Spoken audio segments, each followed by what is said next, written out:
Hi, I'm Sue Borison from Your Teen Media, and today I am here with Kristen Carruthers, Dr. Kristen Carruthers, who is a clinical psychologist. Today, we invited you all here to be a part of a discussion. There's been what I consider a pandemic within a pandemic over the last few months. So not only have we dealt with COVID-19, but we've dealt with the murders of multiple Black people at the hands of police. George Floyd was the first person, I think, that's been recognized in terms of this movement, besides Ahmaud Marbury. And we really wanted to find out from teenagers what you are experiencing and what you want your parents to know, your teachers to know. So as adults, we do a lot of talking, and we basically think now it's time for us to listen because there's a lot we can learn from you. So today, as we have this conversation, we want you to be open and honest about your experiences. We want you to share with one another how you felt at different times during this racial pandemic that's occurred. And if you all have questions of each other, it would be really nice for us to have a dialogue that is a dialogue between Black kids and white kids in the United States from various regions. So I will turn it back over to you. Okay, so we're going to start with some questions. And for name, age, and city, I'm going to call on you. You don't have to raise your hand. So Justin, can you just tell us your name, your age, and where you live? My name's Justin Bridges. I'm 17 and I live in Columbus, Ohio. Gabe? My name's Gabe Stern. I'm 18 and I live in Cleveland, Ohio. Zach L? My name is Zach Lehner. I'm 17. I live in Cleveland, Ohio as well. Marty? My name's Marty Peck. I'm 16 years old and I live in Ventura, California. Maggie? My name's Maggie Huff. I am 18 and I live in Little Silver, New Jersey. Sophie? My name is Sophie DeSantis. I'm almost 17 and I live in Cleveland, Ohio. Candice? My name is Candice Fletcher. I'm 18 and I live in Chicago, Illinois. Maddie? My name is Madison Carruthers and I live in Crete, Illinois. Zach B? My name is Zachariah Boyd and I'm 16 and I live in Chicago, Illinois. Okay, so I want to talk a little bit about how you have found effective communication when somebody makes a racist comment. Have you tried something that didn't work? Have you heard someone else do something that you thought, I'm going to do it next time? So anybody have anything they want to? Gabe? I've learned a lot, I guess in the past few years, I could say, like doing personal research of different public speakers who talk a lot about race relations. And I think one of the biggest that stuck with me is Stokely Carmichael. I've watched a lot of his speeches and whatnot. And the thing that I learned from him that I use really in my, not everyday life, but anytime there's a political conversation, is relating everything back to something that personally affects the person who you're speaking to. And I live in a heavily populated Jewish area. So most of the time when people don't understand what's going on right now, or they have an opinion that I disagree with, I most of the time will bring it back to something about the Nazi Party against the Jews, because people can't understand something that they never lived or never personally affected them. But the second you bring it to their shoes, it kind of changes their whole perspective on it.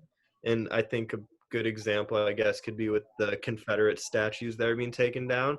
And people are arguing that it's taking away history or that it's just a silly thing. But if there were statues of Nazis up, I can 100% say that most, if not all, Jewish people would be outraged and have them taken down in a second. And I think in any system where there was an oppressor and a large group of people being oppressed, it can sort of relate to anybody as long as you bring it back to the topic that we're talking about now.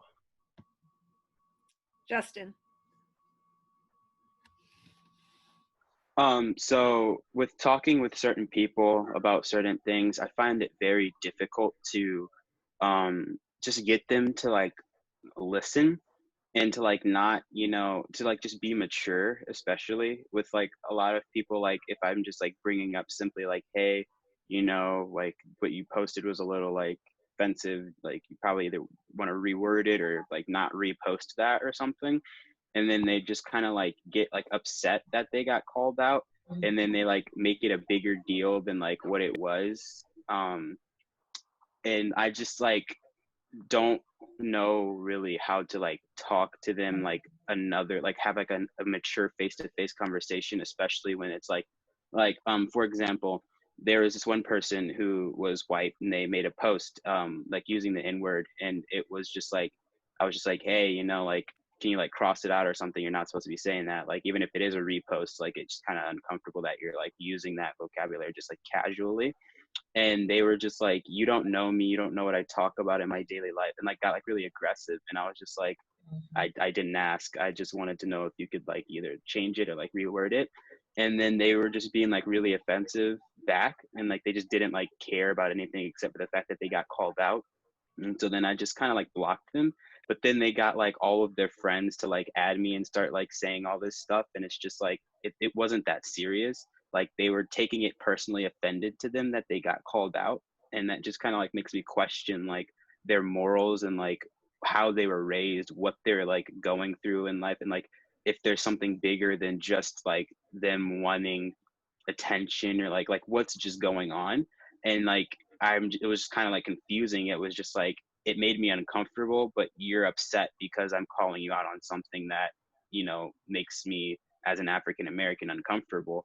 um and especially with like people who like, also a big thing I noticed, that don't realize they're being racist, or like don't realize that the things that they're saying are offensive. Like if people were like, and it goes like both ways, like with African Americans or something, like some friends will just be like um talking with someone, and like I have like a couple of my friends who are like Spanish or whatever, and they're just like, um yo, like every Tuesday or something, they're like, yo, let me come over to your house, let me get those tacos, because I already know you got like your mom's cooking them or something like that. And it's like, it doesn't seem that it's offensive, but assuming that every Spanish household is just eating tacos every like day or something is kind of offensive. And having those talks with people, they don't really like see it as that. They're just like, oh, it's just a joke. And it's like, it's not like a joke, it's a stereotype that you're using that's racially biased, and it's might hurt them or like impact their feelings. So just having like those talks with people and trying to just get them to understand, like what the issue is and like why that's not okay, is just, I've noticed, is like very, very difficult, because a lot of people just either don't want to listen or they don't like being corrected. Justin, thank you for sharing that. It was that serious. And that's why that person went to the lengths and to the extremes to have their friends then attack you. So they weren't big enough to admit that they were wrong and what they did was ignorant. They wanted to stand in their ignorance and then make you seem like you were the person who was wrong. That is what people who are racist or biased do. There have been lots of apologies over the last couple of months from many people who said things and who have now been called out. Some of those apologies are genuine, and some of those are for FaceTime. They are for the world to see. You did not get an apology, and you were attacked, and you still managed to have a voice. So it might not have been a face-to-face interaction, but that was an interaction, and you attempted to handle it. And I think that's a good example, because I'm sure every person on this call has had some sort of experience, and maybe not to the extent that Justin's had his experience, but that experience, the having to call people out and being brave enough to say, you posted this and it's wrong, that takes a lot of courage. So just want you all to know, we don't take it lightly. If so, you all have other experiences like that? Well, I'm gonna call on Zach now, and there are two people, and then we can ask that question for cool. Zach L.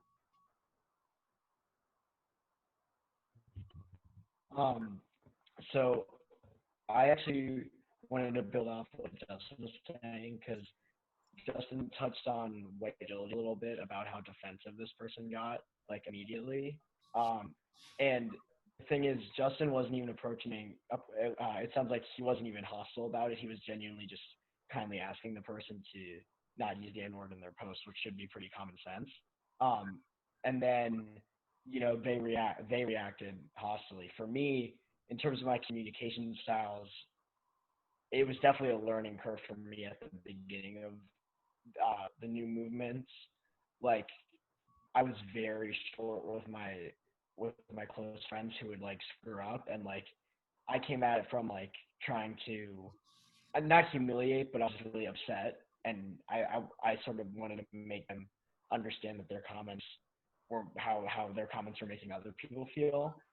But the right way to approach people who make ignorant comments is from an educational standpoint, and I didn't understand that at first. The best, and with the same friend that I'm referencing that I was really hostile towards, once I started approaching it from an educational standpoint, I didn't realize how much different the tone of our conversations would become, and I found that to be the learning curve with a lot of people I know, and now I'm sort of able to have conversations that don't end in a screaming match about this topic, because the fact is, once you approach it from an educational standpoint, it's much less like trying to humiliate and demean the person, and much more like you're genuinely taking an interest in how they treat other people and how much they know about the situation. Candice. When Justin was talking, it kind of made me like think of something like about like calling people out. Sometimes you don't necessarily want to or know how, because you don't want them to like think you're being extra or angry. But then the other half of you is like, well, you have every right to be. So it's like kind of like a touchy thing. I mean, it depends on what kind of person you are. Like, I'm like not really a confrontational person. So I try to like, I don't want anyone thinking that I'm like being angry or whatever. And so like when Justin was saying that he was being calm, sometimes people don't like, they'll automatically just say like, oh, you're being angry, or it's not that serious. But to you, if it's serious, then like they have no right, especially if they're not like Black or a minority, then they like have no right to say that. But it's like touchy on like, do I call this person out, or do I just let it go because I don't want to cause a scene in school, or wherever you are, especially if you're in an environment where you are the minority, and say there might not be any other Black people to back you up. So it's kind of like trial and error, and sometimes you're gonna be upset with yourself because maybe you didn't say something when you felt like you should have, or the other way around, maybe you said something but it made you uncomfortable. So it's kind of like trial and error almost. Sophie? I've only had a few experiences, thankfully, where I've felt the need to like swipe up on like a Snapchat story or something that I saw was offensive or problematic in some way.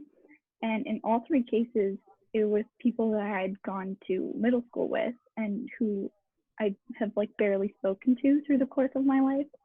But I feel so strongly about this kind of subject that I felt the need to speak up. And as I said before, one of them blocked me. So I think there are certain people that it's going to take a while and a couple people to intervene to get them to change their minds. But yeah, and I can't say that I was able to change anyone's mind completely, but I hope I was able to get through to them somehow. And I just wanted to add that, like, one of my friends said that the Black Lives Movement matter that's happening now has turned me like the least confrontational person you'll ever meet into someone that's like willing to call people out when they're wrong. And because I am the way I am, people that are close to me know how important it is when I'm someone who's like calling people out, if that makes sense. Maddie, did you go yet? Maddie?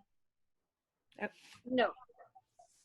I did find myself getting into a situation on Snapchat where a boy was being very racist, saying how one of his posts were like, okay, I'm tired of hearing this. We understand Black Lives Matter, but all lives matter too.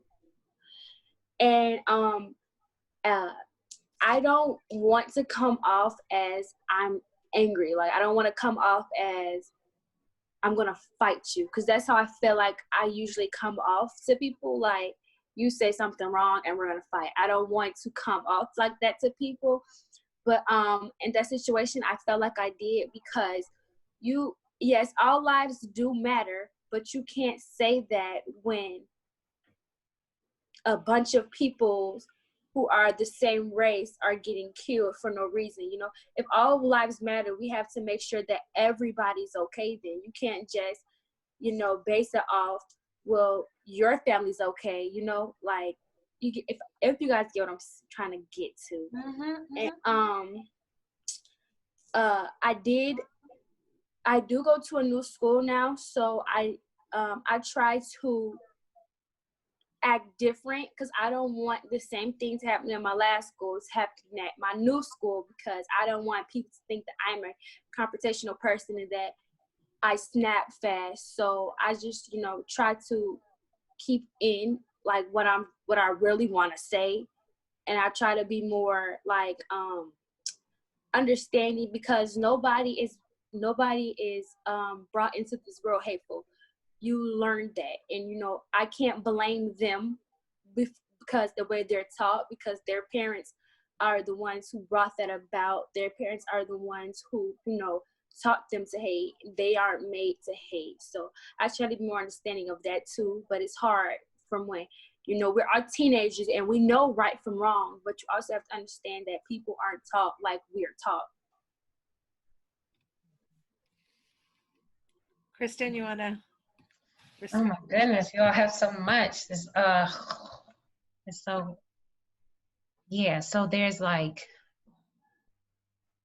I don't even know what to say. It's very overwhelming. You know, you hope that as an adult, you all are having a better experience and not like getting hit with so much.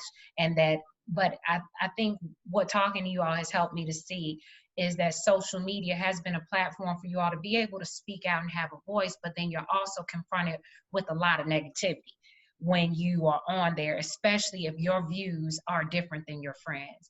And I like what you all are saying is about, okay, you're trying to be thoughtful about how you have a voice. You want to let somebody know it's not right, right? But then you also know that there are consequences that come along with speaking out. So you try to speak out in a way, like Zach said, where you educate them, or like Justin says, you're calm. But then at the same time, as Candice mentioned, you're wondering, well, am I really being true to myself if I don't say everything I want to say? And even with Madison saying, well, I've been through situations where I've been posed as like the angry person. So now I really don't want to look that way. And for Sophie, it's giving you the ability to have a stronger voice. So there are like all of these nuances or things you all have to think about as you respond. One of the things that I think is really important is for you all to have like a go-to phrase or something you can say when you are in these situations. And you'll know when you're in a situation because you'll feel it in your body. Like something will happen. Stomach, hands, I get like my hands start, I know I'm getting angry. You'll know, okay, they just said something and that was a trigger point for me. Now, I can respond directly, or I can wait and walk away and come back and respond. But I'm going to respond. Okay, so you all have the power to respond, and I want you to also be in control of how you respond. So Justin, for you it was, please remove that. It's offensive, okay? Candice, for you it might have been like, let me think, let me figure out how to make this person respond, how to have this conversation. Okay, well, I can do it this way. But you all do want to respond. And that's even our responsibility as adults. Susan, can I tell them, I know we're recording, but there was something, I had a classmate from college who now works for the president, and I saw him speak on CNN, and I was blown away. And Sue encouraged me to have a conversation with that person, and I have not, because I have decided I don't want to, because I'm not being brave and direct in saying to somebody who could possibly speak truth to power, which is what Frederick Douglass said. When you are in positions, you try to speak truth to power. That means if you know something and you can educate somebody, especially a person in power, that's your responsibility. And so I want you to know, like, it's not easy for adults either. Like, we're in different situations where we're like, should we speak up? Should we say something? And it's hard for us to know what to say or when to say it.